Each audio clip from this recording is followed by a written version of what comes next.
شروع اللہ کے نام سے جو بڑا مہربان نہایت رحم والا ہے۔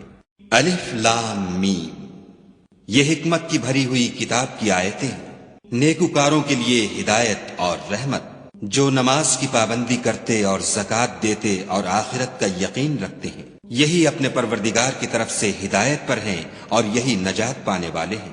اور لوگوں میں بعض ایسا ہے جو بیہودہ حکایتیں خریدتا ہے تاکہ لوگوں کو بے سمجھے خدا کے رستے سے گمراہ کرے اور اس سے استہزاء کرے، یہی لوگ ہیں جن کو ذلیل کرنے والا عذاب ہوگا۔ اور جب اس کو ہماری آیتیں سنائی جاتی ہیں تو اکڑ کر منہ پھیر لیتا ہے، گویا ان کو سنا ہی نہیں، جیسے ان کے کانوں میں ثقل ہے، تو اس کو درد دینے والے عذاب کی خوشخبری سنا دو۔ جو لوگ ایمان لائے اور نیک کام کرتے رہے ان کے لیے نعمت کے باغ ہیں، ہمیشہ ان میں رہیں گے۔ خدا کا وعدہ سچا ہے اور وہ غالب حکمت والا ہے۔ اسی نے آسمانوں کو ستونوں کے بغیر پیدا کیا جیسا کہ تم دیکھتے ہو، اور زمین پر پہاڑ بنا کر رکھ دیے تاکہ تم کو ہلا ہلا نہ دے، اور اس میں ہر طرح کے جانور پھیلا دیے، اور ہم ہی نے آسمان سے پانی نازل کیا، پھر اس میں ہر قسم کی نفیس چیزیں اگائیں۔ یہ تو خدا کی پیدائش ہے، تو مجھے دکھاؤ کہ خدا کے سوا جو لوگ ہیں انہوں نے کیا پیدا کیا ہے۔ حقیقت یہ ہے کہ یہ ظالم صریح گمراہی میں ہیں۔ اور ہم نے لقمان کو دانائی بخشی کہ خدا کا شکر کرو، اور جو شخص شکر کرتا ہے تو اپنے ہی فائدے کے لیے شکر کرتا ہے، اور جو ناشکری کرتا ہے تو خدا بھی بے پرواہ اور سزاوار حمد و ثنا ہے۔ اور اس وقت کو یاد کرو جب لقمان نے اپنے بیٹے کو نصیحت کرتے ہوئے کہا کہ بیٹا خدا کے ساتھ شرک نہ کرنا، شرک تو بڑا بھاری ظلم ہے۔ اور ہم نے انسان کو جسے اس کی ماں تکلیف پر تکلیف سہ کر پیٹ میں اٹھائے رکھتی ہے، پھر اس کو دودھ پلاتی ہے، اور آخر کار 2 برس میں اس کا دودھ چھڑانا ہوتا ہے، اپنے نیز اس کے ماں باپ کے بارے میں تاکید کی ہے کہ میرا بھی شکر کرتا رہے، اور اپنے ماں باپ کا بھی کہ تم کو میری ہی طرف لوٹ کر آنا ہے۔ اور اگر وہ تیرے در پہ ہوں کہ تو میرے ساتھ کسی ایسی چیز کو شریک کرے جس کا تجھے کچھ بھی علم نہیں، تو ان کا کہا نہ ماننا، ہاں دنیا کے کاموں میں ان کا اچھی طرح ساتھ دینا، اور جو شخص میری طرف رجوع لائے اس کے رستے پر چلنا، پھر تم کو میری طرف لوٹ کر آنا ہے، تو جو کام تم کرتے رہے میں سب سے تم کو آگاہ کروں گا۔ لقمان نے یہ بھی کہا کہ بیٹا اگر کوئی عمل بالفرض رائی کے دانے کے برابر بھی چھوٹا ہو، اور ہو بھی کسی پتھر کے اندر یا آسمانوں میں مخفی ہو یا زمین میں، خدا اس کو قیامت کے دن لاموجود کرے گا۔ کچھ شک نہیں کہ خدا باریک بین اور خبردار ہے۔ بیٹا نماز کی پابندی رکھنا اور لوگوں کو اچھے کاموں کے کرنے کا امر اور بری باتوں سے منع کرتے رہنا، اور جو مصیبت تجھ پر واقع ہو اس پر صبر کرنا، بے شک یہ بڑی ہمت کے کام ہے۔ اور از راہ غرور لوگوں سے گال نہ پھلانا، اور زمین میں اکڑ کر نہ چلنا کہ خدا کسی اترانے والے خود پسند کو پسند نہیں کرتا۔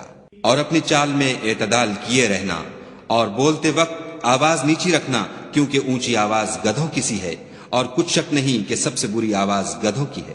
کیا تم نے نہیں دیکھا کہ جو کچھ آسمانوں میں اور جو کچھ زمین میں ہے سب کو خدا نے تمہارے قابو میں کر دیا ہے، اور تم پر اپنی ظاہری اور باطنی نعمتیں پوری کر دی ہیں۔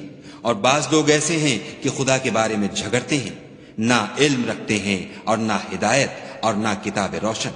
اور جب ان سے کہا جاتا ہے کہ جو کتاب خدا نے نازل فرمائی ہے اس کی پیروی کرو، تو کہتے ہیں کہ ہم تو اسی کی پیروی کریں گے جس پر اپنے باپ دادا کو پایا، بھلا اگرچہ شیطان ان کو دوزخ کے عذاب کی طرف بلاتا ہو تب بھی۔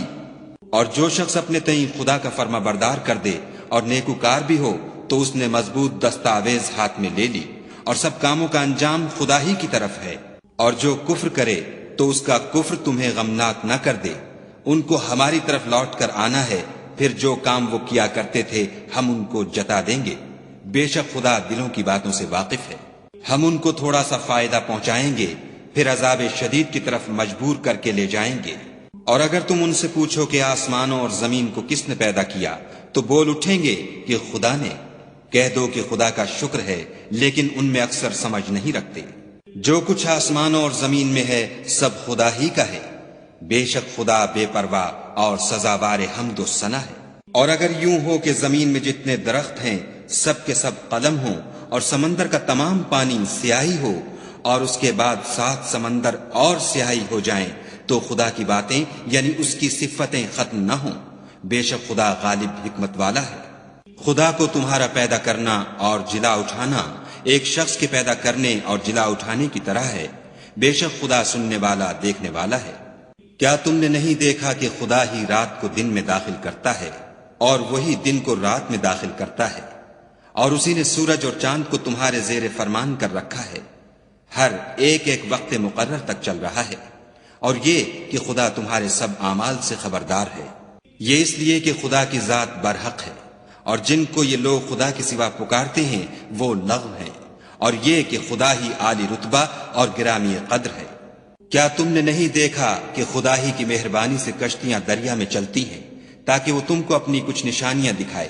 بے شک اس میں ہر صبر کرنے والے اور شکر کرنے والے کے لیے نشانیاں ہیں۔ اور جب ان پر دریا کی لہریں سائبانوں کی طرح چھا جاتی ہیں تو خدا کو پکارنے اور خالص اس کی عبادت کرنے لگتے ہیں، پھر جب وہ ان کو نجات دے کر خشکی پر پہنچا دیتا ہے تو بعض ہی انصاف پر قائم رہتے ہیں، اور ہماری نشانیوں سے وہی انکار کرتے ہیں جو عہد شکن اور ناشکرے ہیں۔ لوگوں اپنے پروردگار سے ڈرو اور اس دن کا خوف کرو کہ نہ تو باپ اپنے بیٹے کے کچھ کام آئے اور نہ بیٹا باپ کے کچھ کام آ سکے، بے شک خدا کا وعدہ سچا ہے۔ بس دنیا کی زندگی تم کو دھوکے میں نہ ڈال دے، اور نہ فریب دینے والا شیطان تمہیں خدا کے بارے میں کسی طرح کا فریب دے۔